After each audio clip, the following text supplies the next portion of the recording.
So this video is from NVIDIA GTC, one of the biggest conferences in the world. It's in San Jose, Silicon Valley. 15K people joined, and these are the numbers we are aiming for with our community. We are currently at almost 700, so I hope one day we're going to have events like this.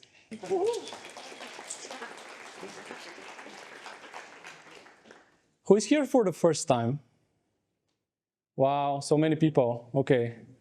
So I'll have to tell you the story about our community. I guess some of you already know it, but I'll still have to.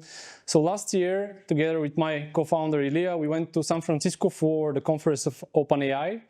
And we also attended many different AI events. Like this one, we went to MongoDB headquarters for a hackathon, some other meetups, and there were plenty of events. And some of them were hosted by this girl, Sasha. She hosts like hackathons, big meetups like this one, and she's the leader of one of the biggest AI communities in San Francisco. It was so busy at these events that we couldn't talk to her, and I was a bit sad. Then, as Real Tech Bros, we went hiking in Yosemite, one of the national parks in the States, and we finally met Sasha at just some random peak by sunset. That's 5 hours away from San Francisco, so what were the chances? We talked to her, and she asked me if I wanted to become the founder of the European chapter of her community, and I immediately said yes. Hi guys, I'm Yavor, I'm founder... Thank you. I'm founder of AI Engineer Foundation Europe. I'm also co-founder at an AI startup called Team-GPT, and as you already know, I'm a community builder. I lead 2 communities, this one and one ski community, so if someone here likes skiing, there's some guys over there. Yeah, and I'm also a professional athlete. So why we do these events? You know, Europe is a bit behind USA in terms of tech, AI, and so on. So someone has to do these events in order to catch up and not fall behind. There are so many capable people here, but the culture is not that we share knowledge, experience, ideas, and we have to gather, exchange ideas, build startups, build products, innovate, and do all this stuff. So we do this for the ecosystem.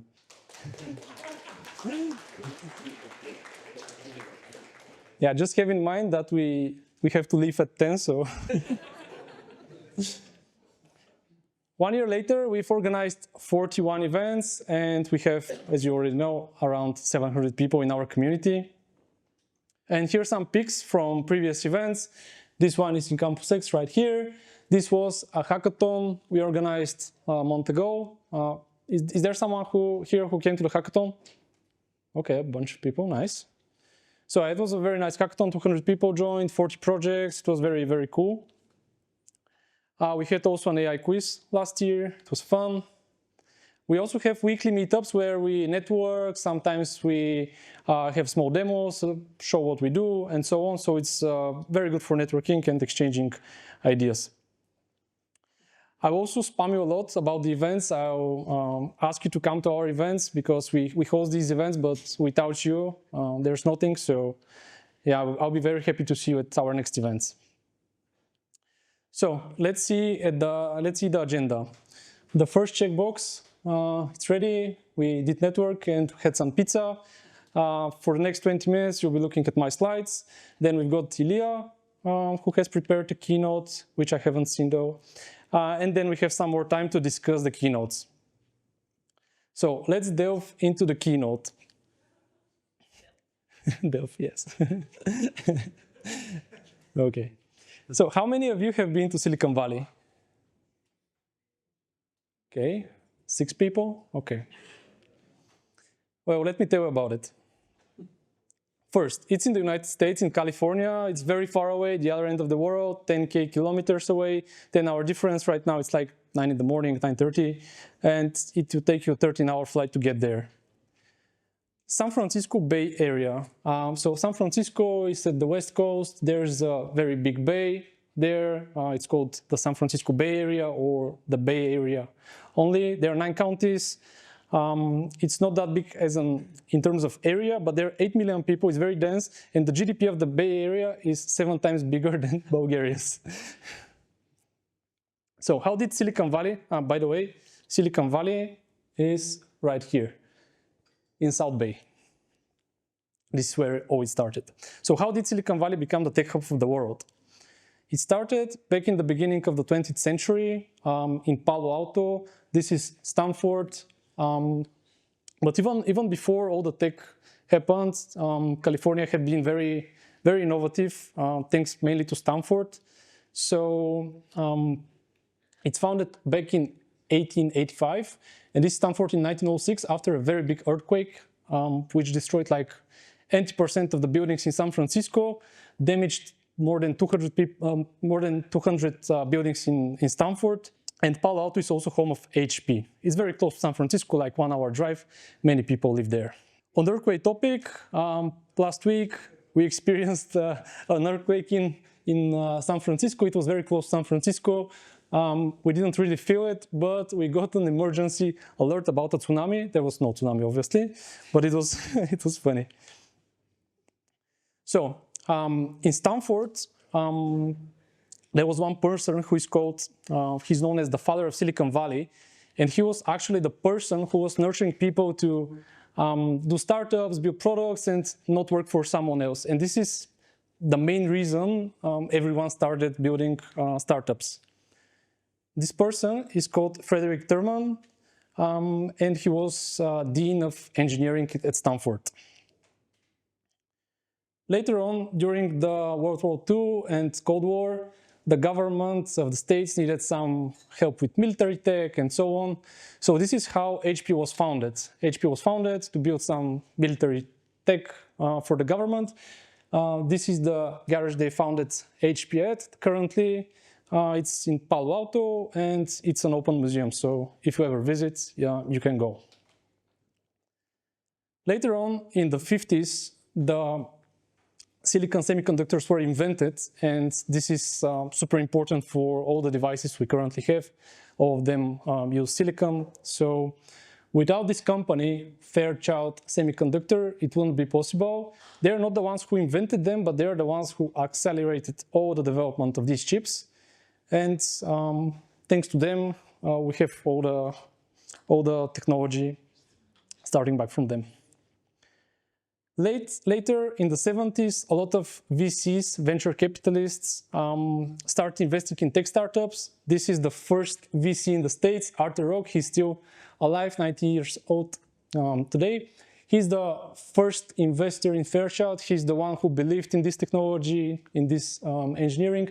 Also first investor in Intel, at Apple, and many other companies. And the rest is history. Apple was founded in 1976 in Cupertino, which is also super close to Palo Alto. Then during the 90s, Google, Facebook, PayPal, all these were founded again in Silicon Valley, all around San Francisco, Palo Alto, and Cupertino.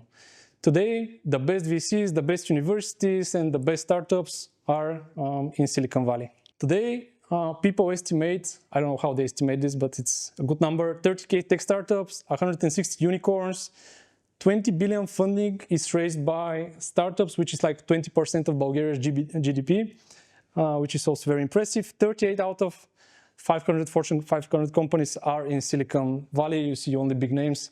So you go around the Silicon Valley and you just see big names. It's crazy. And this is a picture from the plane. I don't know if you see it. I think it's too bright. This is Golden Gate. Okay, I think we reached 30 slides, so we have a trivia checkpoint. Whoever answers correctly first gets a free beer. Recently, a company released an open source reasoning model similar to O1. What is the name of the model and the company? You can raise your hand if you have an idea. Yep. Is it Llama 3.3? No. No? Someone over there? No.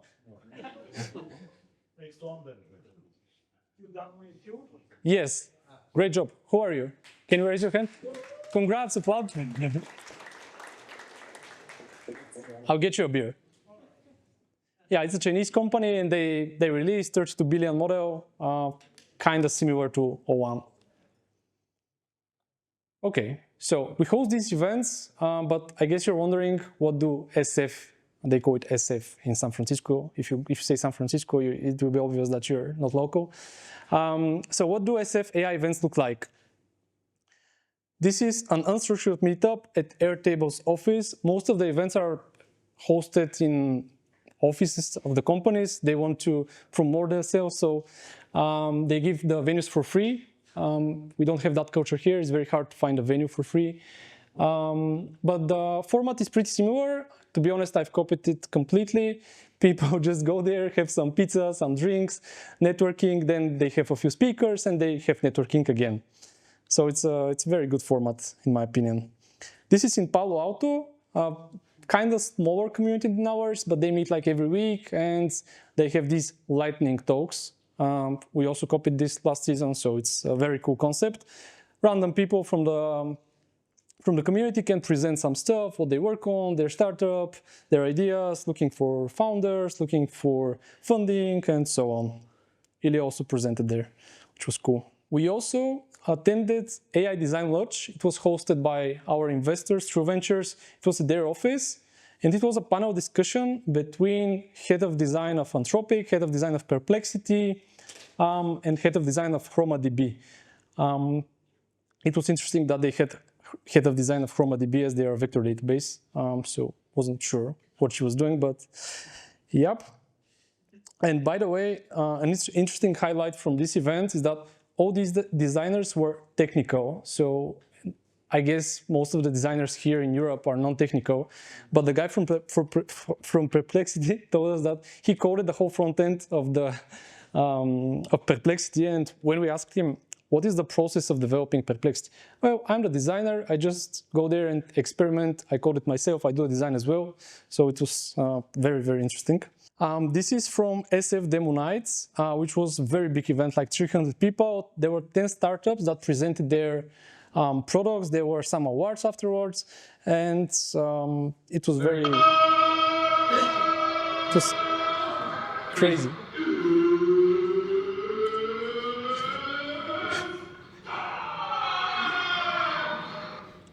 I don't know what it was, but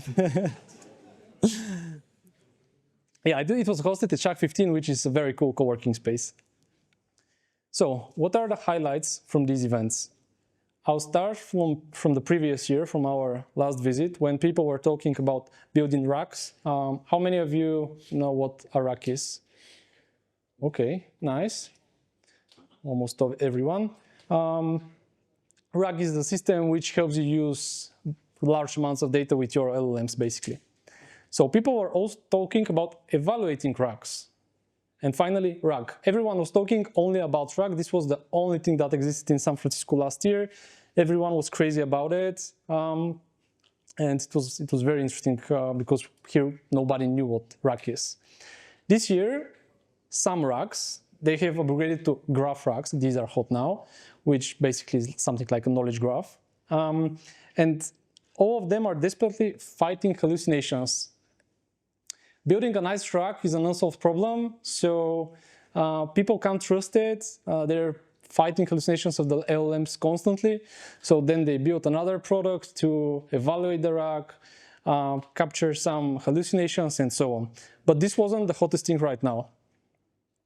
They were talking about not using RAGs. So rather using the context window. People have started developing models that have larger context windows. Like for example, Anthropic has like 200, 300. There's a company that tries to build a 5 million token model. So they're now trying to put all the context in the context window.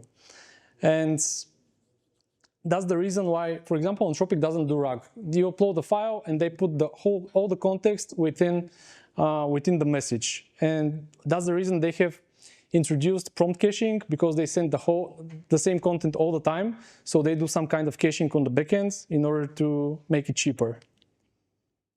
They also talked about tools and agents. Now, this is super vague, but I've put here an example. This was one of the startups. So they built something like a developer SDK for tools. You can integrate all these tools in your chatbots, and you basically want to invoke some actions, do some function calling, or some other stuff. Because when you use a model, you most probably want to do some stuff with the data or do some kind of an external call or whatever. So everyone is doing this. I mean, there's thousands of different services and products like this, and it's the hottest thing right now. We also got inspired, so we built a tool in our product. This is Team-GPT. It's super basic. You just drop an image and it transcribes the text that the model sees in the image. It uses vision model, but this is something that a lot of people don't know, that the vision model can do very good transcription, and it's not OCR, it's just the native model. So it's very cool. All the people built stuff like this there right now. Now, Cursor. Who here is using Cursor? Okay, half of the people. Well, if you go to San Francisco and you're not using Cursor, they're probably gonna, I don't know, kick you out of the city or cancel you. So yeah, if you use anything else, we will cancel you. Here is how it looks like. It's fork of VS Code. How many of you have used VS Code? Okay, everyone. It's a fork of VS Code. There's a chat interface on the right. There's some completions. It basically integrates with OpenAI, Anthropic, and you can do a bunch of stuff. But yeah, you have to use it or you're just gonna have problems. Next, Anthropic is better than ChatGPT. This is also very, very interesting.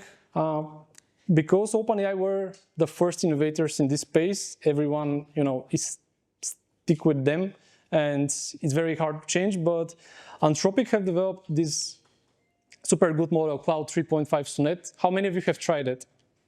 Okay, everyone. Do you think it's better than OpenAI's models? How many of you think that is better? Half of the people, okay. Yeah, well, people in San Francisco, almost everyone thinks that it's better, so they might be onto something, so check it out. This was another highlight that really impressed me, because they talk mainly to AI people, but now as we met these designers, everyone can code, and it's just a given. I mean, everyone comes to you and starts talking to you about code, and nobody wonders if you're technical or not. Everyone is technical, which is super, super impressive. Okay. I know we have a lot of Gen Zs here, and I know it's super hard for you not to scroll for like 20 minutes, so I've put a reel for you. OpenAI is Azure NVIDIA wrapper. Venture capital is a wrapper over people who actually have money that are giving to VCs to invest. I just think like at the end, when NVIDIA is, you can joke, it's like a TSMC wrapper, because the fabrication doesn't happen inside NVIDIA. Yeah. Netflix runs on AWS, so it's an AWS wrapper.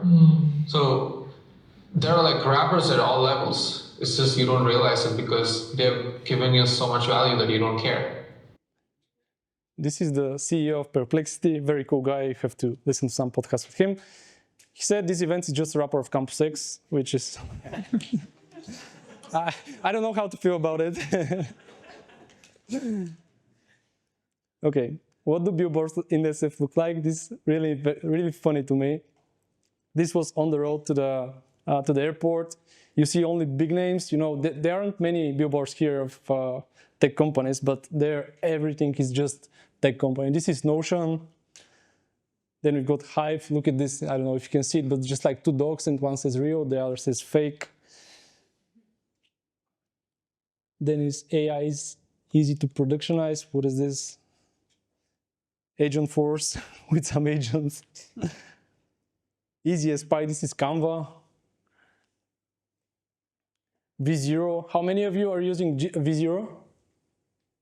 Okay, you have to try it out. It's created by Vercel. You just put a prompt and you get nice UI. It's very good for front end. You also get a nice preview on the right, so go check it out. This is an out of Claude. Anthropic, they're everywhere as well. Okay, so what do taxis look like in San Francisco? I'll just show a video because it's easier.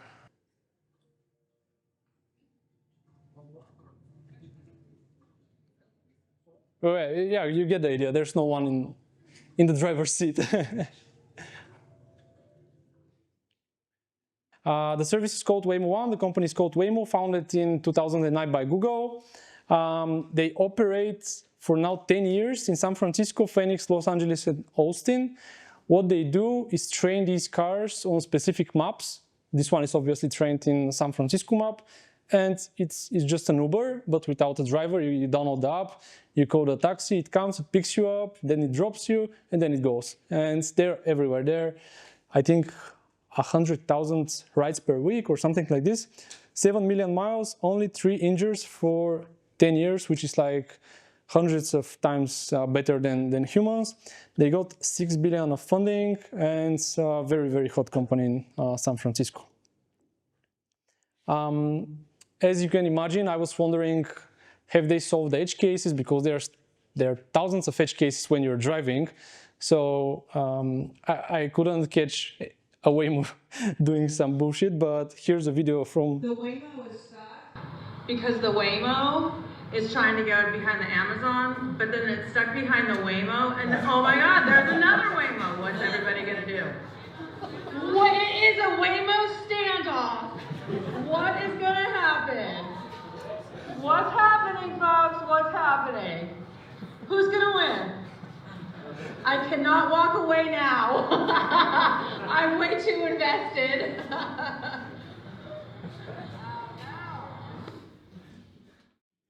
So yeah, obviously there are some edge cases where they get stuck. So, can you have fun in San Francisco?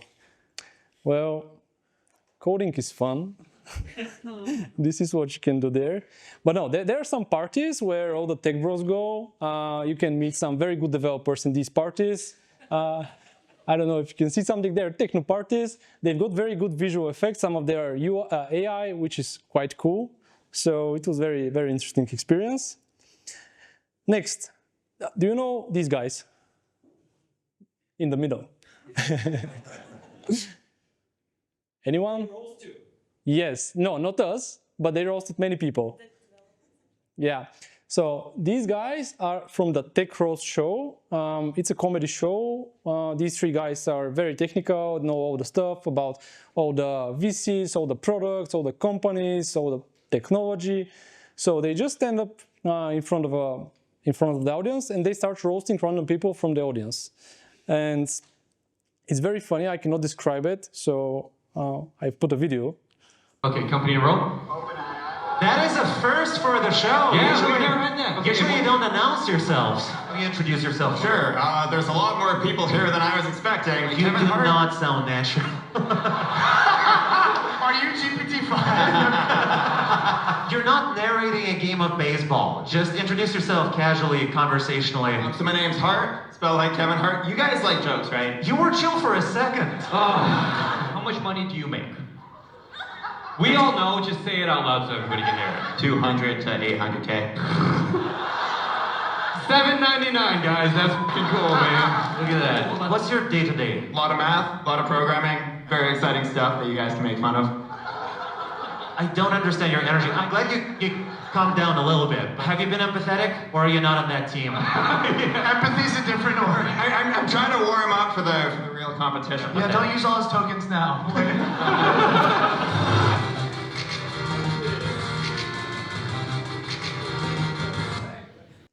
So yeah, this was pretty chill. Sometimes they're very harsh, and you are during the whole show you're wondering if they're gonna pick you. It's kind of nervous, you know.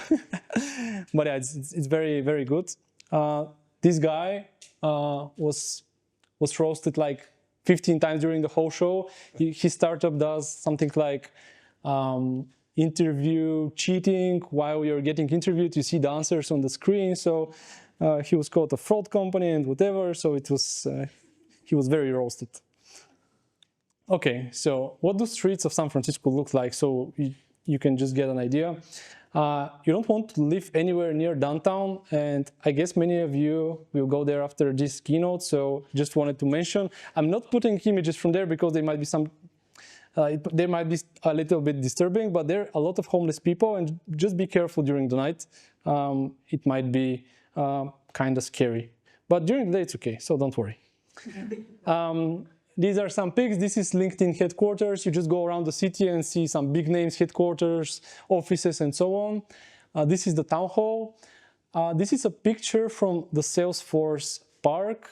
These guys have their headquarters, which is like very high building, and they have another building next to it, which has a park on the top of a 4-floor building. It doesn't make sense, but they can afford it. So it's a very cool place to walk around. Very impressive. This is a random bus. It says Stripe, and this is one of the few parks in the city. So what do street protests look like in San Francisco? This is something that was very impressive for me. I don't know if you can see it. Don't trust Dario Amodei. Do you know who this guy is? Anyone? Anthropic. Anthropic what? Founder. And CEO. correct. You want another beer, huh? 2 beers, huh? Okay. Okay, this is the guy. So these guys are protesting about Anthropic, you know, ruining privacy and security and doing some very dangerous stuff. And they just protest on the street, stop people, talk about it. And they gave me this flyer. I have it here. I can give it to you to read it. But they're called Pause AI US. So they're anti-AI. They're super worried about building AI models and so on. So it is very, very interesting. You cannot see this here. So you can imagine these guys' faces after seeing Source Release last night. So how expensive San Francisco is, just to get an idea. Hotel is 150 per night, burger for 25, cappuccino and banana bread for 12, NBA game around 250. But yeah, it's expensive, but totally worth. So if you want to build a great product, you have to spend time there. Really, whoever you meet there can give you some value. You just go to the cafe and the person next to you works at Microsoft, the other at Apple, the other has some kind of a startup. So if you just spend time there without even, you know, trying to meet people, you'll learn so much about building products, about tech, and so on. So I'm just gonna leave it like for 10 seconds so it sticks with you.